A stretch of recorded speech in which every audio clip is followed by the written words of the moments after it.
গোষ্ঠী প্রথিত, সেই গোষ্ঠীবদ্ধ জীবন থেকে।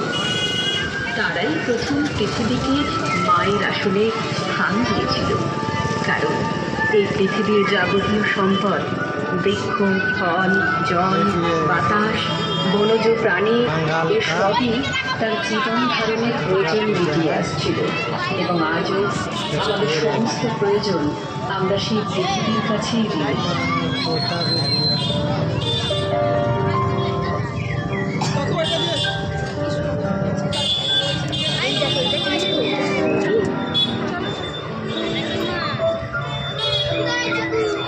कितना सुंदर बना हुआ है।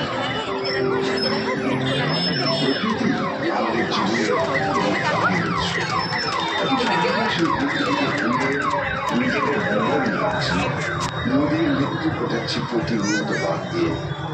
ব্যবসার নামে জঙ্গল কেটে একদল মানুষ বন্য প্রাণীদের উৎখাত করে চলেছে। যা প্রকৃতির সৃষ্ট নয়, সেই সব জিনিস ব্যবহার করে এই সভ্যতা প্রত্যেকেরই ক্ষতি করে চলেছি আমরা অবিরত।